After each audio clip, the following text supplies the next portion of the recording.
Hey everyone, J.K. White here with Baseball Rebellion, and today I wanted to give you a little bit of a concept that I wanted to share that you see with a lot of taller hitters. But one of the things that we obviously in a swing, what we want to do is get our body obviously very prepared to rotate very quickly, very efficiently, and to prepare ourselves to work the bat obviously up through the pitch plane.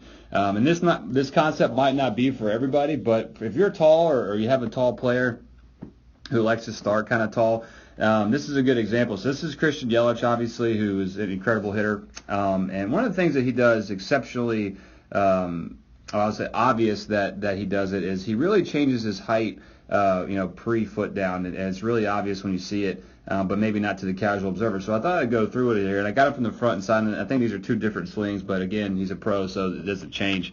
And you're going to notice a couple of things. So first of all, he's 6'3", and he, a little bend in his knees here. So we see a little bend. So he's got a little less height than obviously if he was, getting his height measured. But obviously still really tall compared to the umpire and the catcher and everything and strike zone. You can see the strike zone obviously, right here.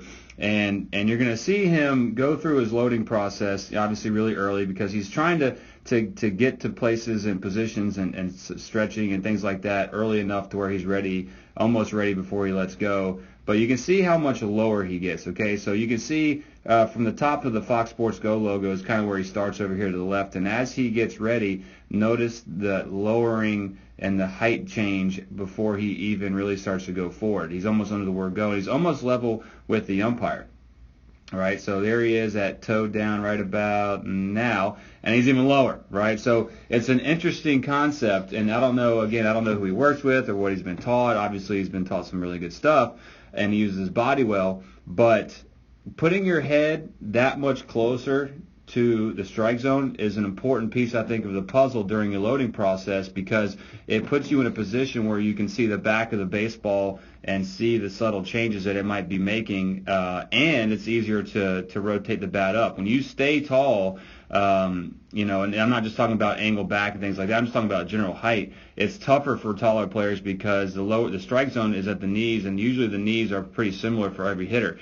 So if you look at it from the side here, you're going to see, again, the earliness, and you can see the catcher's mitt, obviously they're trying to work him low, right? You can see how much he goes down. He's after going forward right about here. You can see that hip really start to work its way out towards the bat boy there. And that's something that I highlighted in my last breakdown of Bellinger, is that same move him and Babe Ruth did, or he does and Babe Ruth did, just in a little bit different fashion. But that hip kind of leads the way. He's starting to angle back away from the pitcher, rear elbow pulling back, setting that up. But you can see the where he is toe down right here, coiled in obviously very nicely. So he's got the hips rotated away. He's got the elbow pulled back. His head's up back here over his back leg.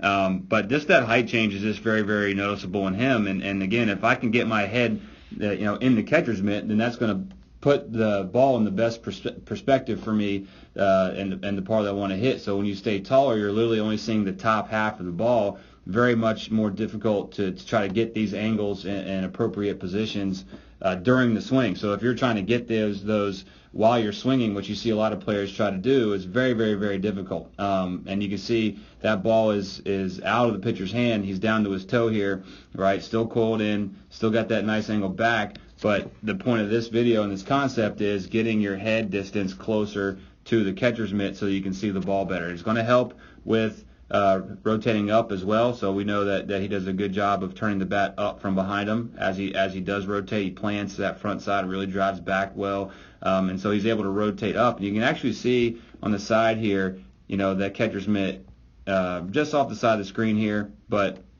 you can see the barrel in the way of it back here, or getting in the way of it as he works up through contact. But again, I want to really emphasize that head position, so you can really see how he doesn't let his height become a disadvantage, right? And it can be if you have a taller player. So if you're staying tall in your stride or obviously leaning forward, those are pretty bad places to be for a lot of reasons. But if we're talking about just the visual of the ball, just seeing the ball better, not really talking about bat playing as much and things like that is obviously going to help with that. But just being able to see the ball better, we know the pitch is coming down from the pitcher, right? You can see how early he has to start. Now, if you take like a Chris Bryant, who already starts kind of wide because he's tall too, right? He's kind of already down there, so he doesn't have as much early movement to do because he's already super wide. So again, getting that head, and sometimes in lessons we use, I use the cue, getting your head, into the catcher's mitt to help emphasize this change in height